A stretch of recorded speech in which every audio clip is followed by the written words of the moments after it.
Yeah, good morning, Bernard. How are you? I'm very well, thank you. Which of the entry points are you at, and what happened?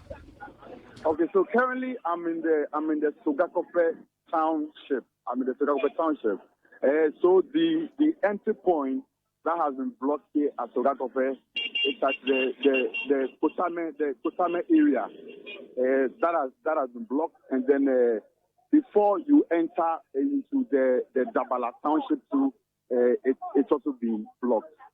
So there is no car coming in, and then there is no car going. So all the cars within the Sogakope township, from Aflao and Akachi, headed towards Accra, have had to make a stop at the Sogakope toll booth. What have they used to block the road, and who are the people who have blocked the road? Well, information I picked from the drivers is suspected to be the guys from the Western Togoland. They have blocked the road. I understand that the Sege stretch is also blocked.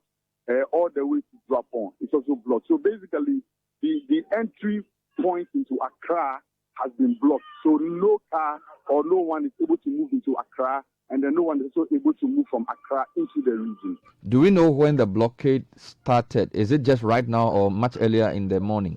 I think it happened much earlier in the day. This should happen around 3 a.m. thereabouts. So in Sogakope town, no car is moving across the main Accra Sogakope highway. No vehicle is going. No vehicle.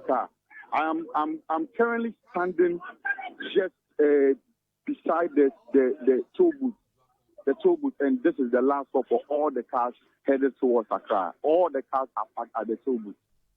Wow, amazing. All right, thank you for your report, David. David Osabote is one of our listeners. He's stationed in Sogakope, and he reports that indeed the reports we're getting. Indeed, this morning I received multiple WhatsApp messages from people, and some reading exactly what David said, that passengers are stranded as Western Togoland group. This is what most of the people who sent the message said, had blocked major entry routes to the Volta region. Now, we are told that they had blocked parts of Tefle, Chofoli, and Japon, and people who use those routes are stranded.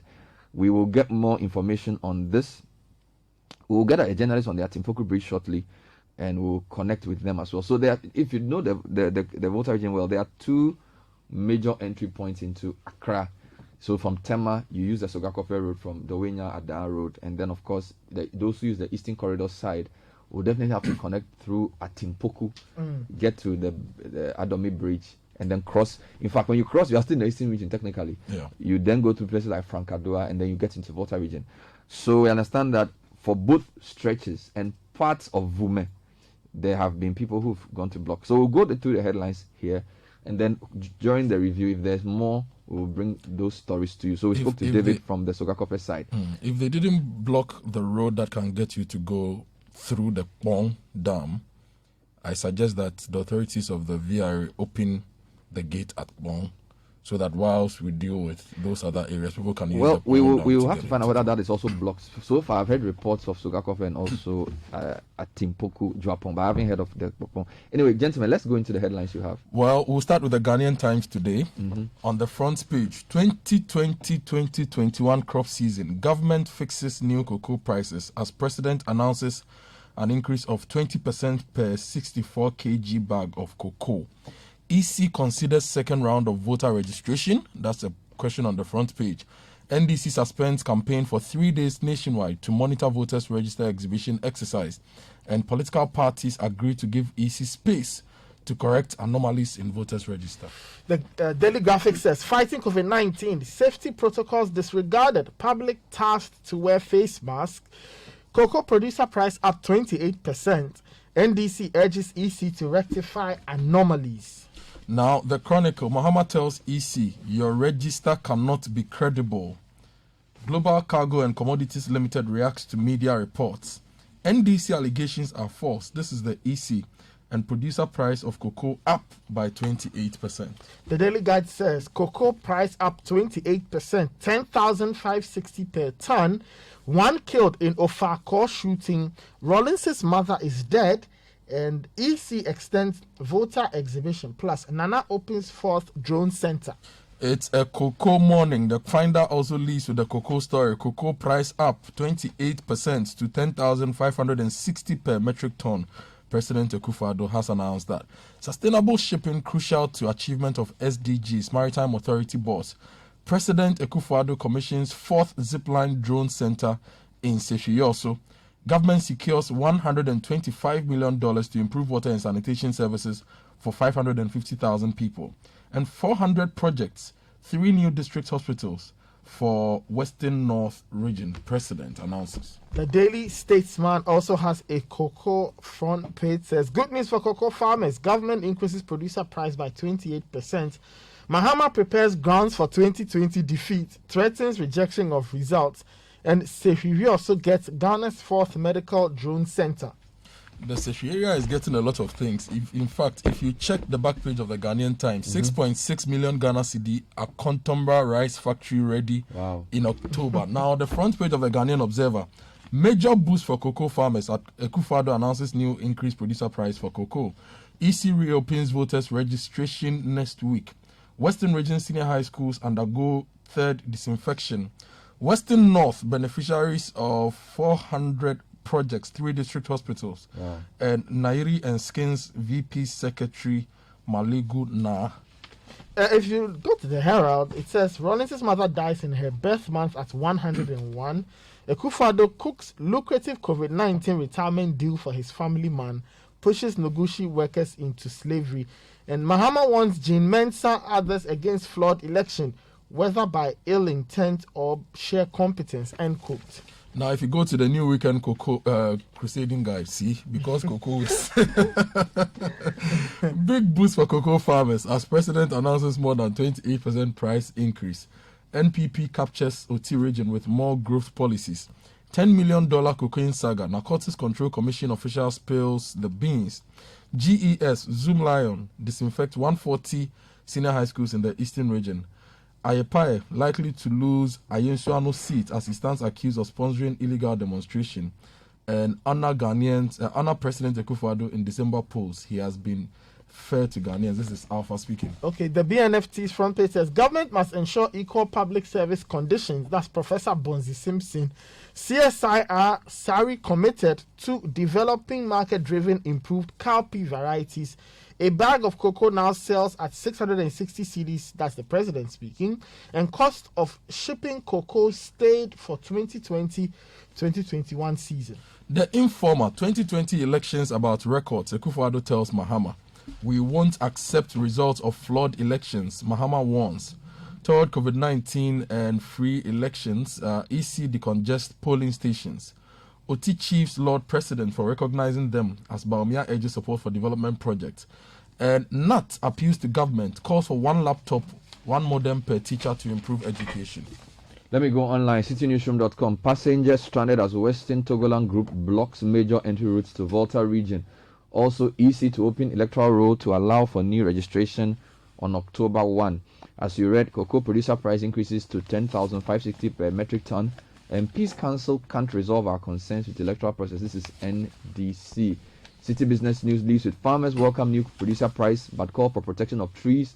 Also, lending rates dropping but not fast enough according to MSMEs. And GCNet staff begin sit-down strike over non-payment of exit packages. MyJoyOnline.com. Western Togoland, there's attack at Veime, Mepe police stations made away with weapons. So it's getting more interesting. Also, EC to reopen voters registration on October the 1st. And EC must respect political parties. This is Haruna Idrisu. Star FM. Chaos as Western Togoland Group blocks entries to Volta region. Also, we will not accept results of a flawed election. Mahama and government increases cocoa producer price by 28%. If you go to GNA, ECS to publish names of defective ID cards on website. President announces 28% hike in cocoa producer price. And Vice President begins 2-day working visit to Bono regions as President commissions 4th Medical Drone Center. So these are the stories. Let's start with the cocoa price. Beginning October 1, 2020, the producer price of cocoa has been increased by 28% over the price obtained in the outgoing crop year of 2019-2020. It means 1 bag of cocoa will sell at 660 Ghana cedis, which is 10,560 Ghana cedis per metric ton. The current 2019-2020 producer price of 514 Ghana cedi per bag translates into 8,240 Ghana cedis per metric ton. Now, President Nana Addo Akufo-Addo made the announcement yesterday on day one of his 3-day tour of the Western North region when he launched the cocoa rehabilitation program in Sefwi Yoso. Now, touching on the unstable nature of cocoa prices on the world market, the president stated that it remains one of the biggest challenges to ensuring payment of decent farm gate prices to our cocoa farmers. And with Ghana and Cote d'Ivoire responsible for 60% of the raw cocoa beans used in making chocolates, the president bemoaned the fact that cocoa farmers from the two countries earn just $6 billion from an over $100 billion industry. The quick related story here is that farmers welcome the new producer price but call for protection of trees. This story is by Bobi Ose on citinewsroom.com. It says, the Concerned Farmers Association of Ghana have welcomed President Akufo-Addo's announcement of a 28% increase in the farm gate price of cocoa for the upcoming crop season. They are, however, saying more attention needs to be given to other pressing needs of cocoa farmers. So that's the story on cocoa. Well, yes. The next one is the NDC and the EC. Oh, since we are talking about cocoa and the president is in the Western North, You want to allow finish me with to that give one? you Some of Western the North stories. Yes, Western North, yes. Before we come to So, politics. all right, so let's, I don't know if Kojo wants to do the rice first because the graphic has an angle on the drones. Go with the drone, then we'll So do the rice. president, in addition to talking about cocoa, also inaugurated the 4th Medical Drone Distribution Center of Zipline in Sefwi Yoso. Now this brings to 4 the number of drone delivery services in the country for the distribution of medical supplies. At the ceremony, the president said, quote, the launch of the 4th Medical Drone Distribution Center is part of our broader commitment of expanding the reach of this service and ensuring that we do not leave anyone behind in access to essential medicines, end quote. So 3 districts in the Western North are going to get district hospitals: Bia East, Bodi, and Shaman. And the hospitals will have a 100-bed capacity. We are also told that there are 400 projects being executed in the region, with 197 completed and the remaining 203 ongoing. Now, still in the region and projects, work on a 6.6 million Ghana cedi rice processing factory at Sefwi Akontomra in the Western North region is scheduled for completion by end of October this year. The factory is one of 5 common user processing facilities currently under construction nationwide under the government's One District, One Factory program. Now, inspecting the factory yesterday, Minister of Trade and Industry, Alan Chematin, said building the factory was in line with the government's plan to decentralize industrialization and support commodities to add value to their communities, to add value to getting a lot of coverage. Yes. And rice. That means we are going to cut our rice import bill. And Yep. Okay. But let's go to page 13 of the daily graphic. The NDC is speaking. Now, the flag bearer of the NDC, Mr. John Dramani Mahama, has asked the EC to withdraw the provisional voters register and rectify the anomalies identified through the ongoing exhibition exercise. And there's a quote. It says, the Electoral Commission must take immediate steps to rectify and sanitize the register and re-exhibit it to afford the voting public and all stakeholders an opportunity to verify their particulars in the register before it is finalized, end quote.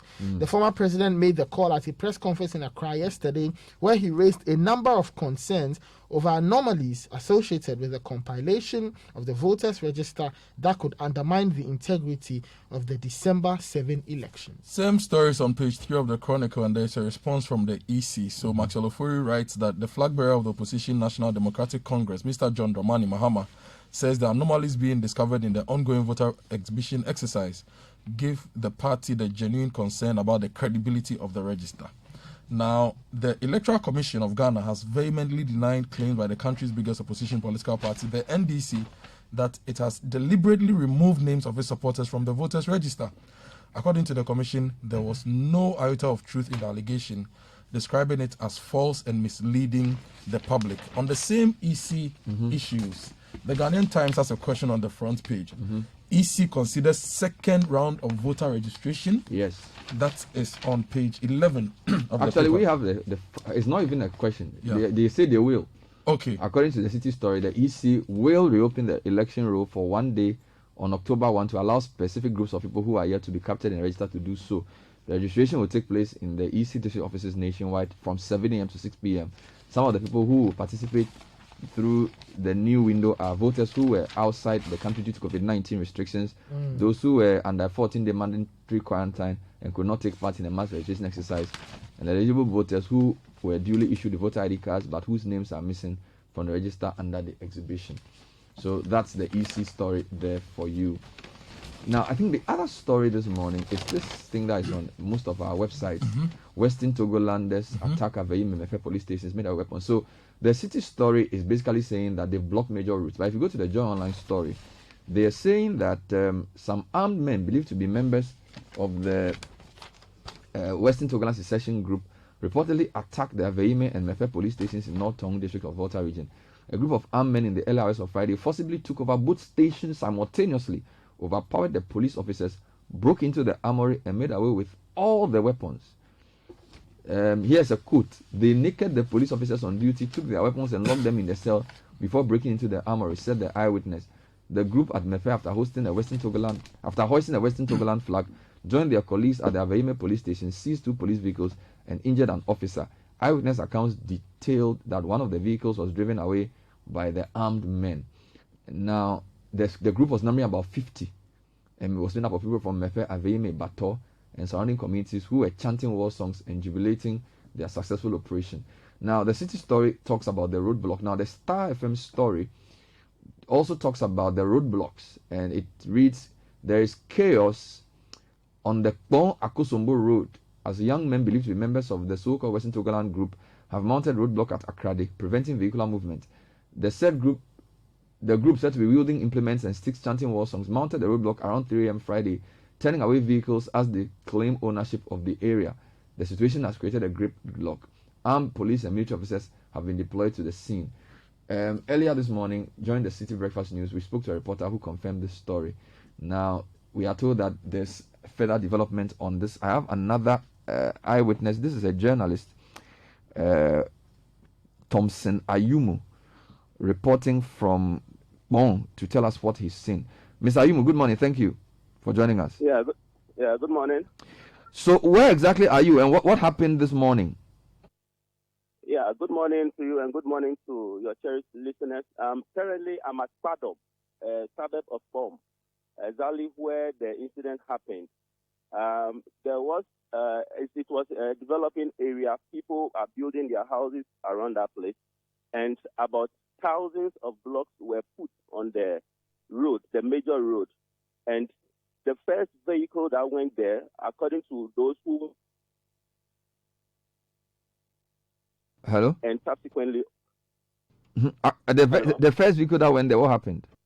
Yes, their mobile phones have been seized from them, from those who have blocked the road, so that they don't give any feedback, they don't call anybody.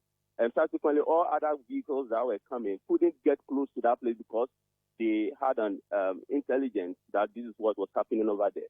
So around 5:30 thereabout, the police and the army officers came around to rescue the situation. When they came there, people were in the bush. They did not come close to the roadside. They were in the bush, and you dare not go close. If you go close, it's likely that they will...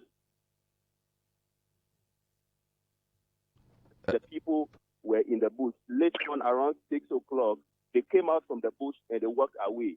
I mean, the policemen were looking at them. They didn't ask them anything. They were also not talking to anybody. They were young boys, 16 years, 18 years, and one elderly person who would be around his 45 thereabouts. They came from the bush. They walked by the roadside. So has the roadblock been cleared now? And cars were passing, yes. Has the roadblock been cleared now? Yes, the road has been blocked. Which particular road are you referring to? I'm referring to the Tema Akosombo Road. The Tema Akosombo Road. And you're saying that this happened at a place. What's the name of the exact spot? The spot is called Fado. Fado. And is this near? Yes, is this Fado. beyond? Is this beyond Kpong or before Kpong? Going from Accra to Akosombo, is it after Kpong or before Kpong? After Kpong. After Kpong to Atimpoku is between these two places. A boundary between Lower Manya and the Sojaman district. Okay. Now, yes. Did the people identify themselves as coming from any group? Because there are reports that they belong to a particular Western Togoland group. Were there any signs that showed that they were part of that group? they posted some signposts. I mean, when you are going about 3 different spots, and when you are coming as well, you'll see "Welcome to Padom. We are taking our land." Those were the indications that they put on the signpost, and they also have their flags hoisted around the whole place. So that was what happened over here. So as we speak, are the police and the military still there, or things have cleared up? Everybody has left. Everything has been cleared away. The MCE and some of the police security personnel are here currently, but everything has been cleared, and the people have moved away from this. Thank you for your time, Ayumu. Thank you so much. You're welcome, sir. So that was Thompson Ayumu, a reporter at Japan, or a reporter near Bon, actually, and he says this is what. So there are 2 issues now: the Sogakope one, and then this one on the Bon to Atimpoku Road, which the police and the soldiers have cleared. Okay. Any more stories? Let me go to another story. When Nathan was reading the cocoa story, he said that cocoa farmers had asked the government to protect cocoa trees. Now, if you think about our forestry, that is also a key protector of cocoa. Now, website to promote legal timber trading launched. The Nature and Development Foundation, a non-governmental organization, on Tuesday launched a website with the aim of promoting the legal trading of timber in the country. The website is also expected to assist both buyers and sellers with a common platform to easily transact their businesses. The foundation also introduced a mobile application known as Ghana Timber Market on the Google Play Store to help both vendors and customers have easy access to a ready market. And explaining why this was done, Mustafa Saidu, director of NDF, said that there's a lot of illegal trading in timber in the country, and this is contributing to the loss of our forest cover. So they've done this to help push legal trading and also protect the forest cover. If you go to the front page, back to the front page of the Daily Graphic, it says COVID-19 safety protocols disregarded. Public tasked to wear face masks. Now the story is written by Doreen Andor, and it says many people are ignoring the advice for the adherence to COVID-19 safety protocols, particularly the wearing of face masks in public. The general excuse is that the virus has been conquered and therefore pose no further threat. That development poses a threat to the strides made in the fight against COVID-19, and the fear in some circles is that Ghana could experience a resurgence in active cases if the protocols continue to be ignored. Now, there's work ongoing to get schools ready for the reopening. Zoomlion prepares the way for schools reopening in October, and 109 senior high schools and special schools, plus 3,680 basic schools across the Greater Accra region, are being disinfected by Zoomlion Ghana Limited ahead of schools reopening on October 5th. All right, gentlemen, thank you. We'll be giving you more updates on these developments as the show progresses. 5 minutes to 7, the Citi Business News is next. This is the Citi Breakfast Show, the city's biggest conversation.